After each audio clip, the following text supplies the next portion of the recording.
hospitals is an area where the use of cogeneration or trigeneration even is not new, but it's one that is increasingly gaining momentum. And to outline that for us a bit more, we have Kelvin Mantel, who's joining us from Caterpillar. Kelvin, welcome. Thanks for being here today. And over to you. Wonderful, wonderful. Kelvin, can you hear me all right? And can hear you absolutely fine, Kelvin. Hear you and see you. Am I too loud or too quiet? You're just right. Okay, thank you. So hey, is this in presentation mode? Does that look good?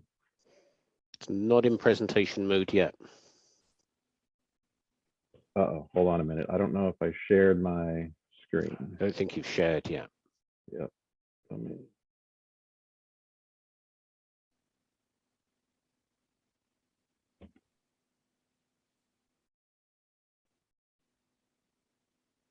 All right, let's try this. Are we sharing now? Absolutely. All right, well, wonderful. Well, hey, good morning, good afternoon, good evening, wherever you're joining from today. We are really excited to be here and joining this kickoff for the World COGEN organization. My name is Kelvin Mantel with Caterpillar Electric Power Organization. I'm based here in the United States and in the state of Indiana, largely in the middle of the country. So I'd like to go over one of our projects that happened not in the too recent past here. We had a hospital, I'll say, doubled down on their commitment to energy efficiency and resiliency. I think those are two words we've heard today several times from the audience, Enzo, David Gardner, and it seems like this is another popular theme. So our case study here brings us to St. Peter's Hospital. This is in the northeast corner of the United States, specifically New Brunswick, New Jersey, which is probably just south of New York City for those around the world, if you're looking for, kind of geographically where it's organized. So this hospital offers a full range of specialized pediatric healthcare for newborns and children. It's one of the largest maternity services in the country with over 5,000 babies delivered per year and a nationally recognized neonatal intensive care unit across the United States. So in 2011, this hospital embarked on an ambitious energy savings journey. So a number of the things that we've all talked about here today, they installed LED lighting. So they were going after energy efficiency. How can we make our hospital more efficient, reduce energy consumption, and save money? In addition to that, they put solar panels in that provides about 20%, a little over 2 megawatts of the campus's energy demand. So this hospital had a focus on, saving energy and, energy efficiency, solar panels. And you might ask, well, gee, how do we get CHP in there? This hospital is working to save money through some other mechanisms. Well, interestingly enough, there was a large hurricane here in 2012. Collectively in the United States, they call it Superstorm Sandy. It was one of the largest and most destructive hurricanes in the United States. Approximately $70 billion in damage in the United States, and unfortunately 233 fatalities. So a very, very significant and disruptive weather event. I think a number of the people around the group today have mentioned, climate, instability. Lots of these storms tend to keep popping up recently. So this storm was so large. I mean, it traveled all the way from the Caribbean all the way up to Canada. And I think one of the even more significant things is the storm lasted for like 12 days. This was not a short storm. This was not a thunderstorm. It lasted for 3-4 hours, maybe one day. Collectively, there were people without power for 8 to 10 days without electricity. And you might just take a minute to think about that. I mean, I guess me personally, if the power goes out for 1, 2, 3, 4 hours, it's an inconvenience. It's noticeable, and but it's not bad.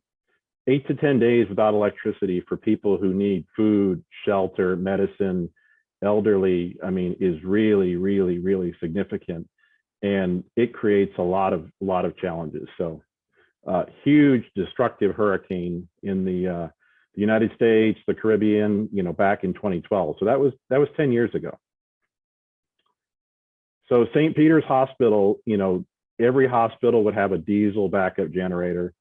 So of course they've got diesel backup generators that were supplied by Caterpillar years and years ago, but they are only sized to provide backup power for critical loads in the hospital. So the hospital cannot run at 100% capacity utilization during times of an emergency.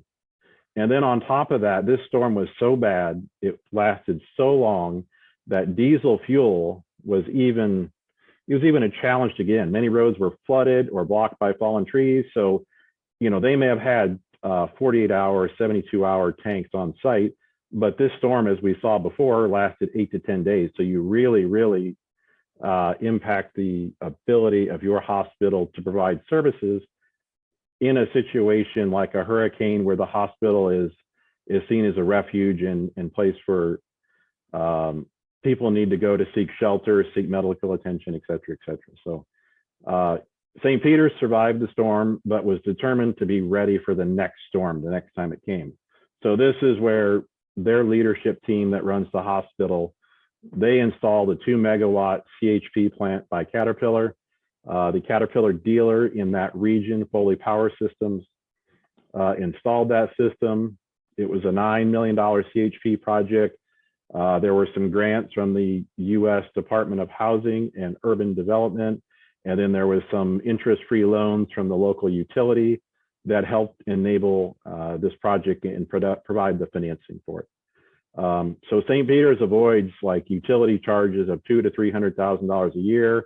That goes with their whole theme of reducing energy costs and being most efficient. The St. Peter's Hospital is one of the lowest cost per square foot hospitals operated in the United States today. And CHP is proud to play a part in that, in helping provide low cost electricity and thermal energy. And one of the really unique things about this project was that this hurricane, it, I guess, generated 11 more CHP projects because of that Superstorm Sandy. It was so significant. Other, commercial industrial hospitals were like, we need to get on this trend. We should go take advantage of these technologies and put these things in. So there were 11 more projects funded. 9 of those were natural gas reciprocating engines, and 2 of those were natural gas turbines. So, CHP, as we've talked here today, I mean, it's an enabler to provide resiliency for the grid.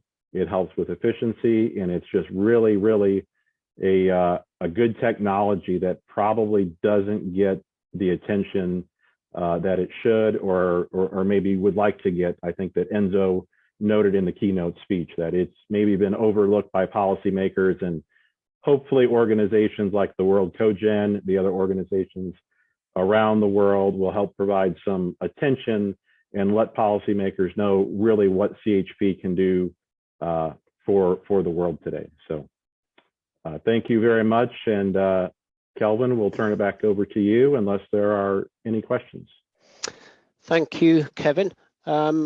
Just talking of hospitals, and obviously the effects in hurricane season or any other natural disaster are obvious.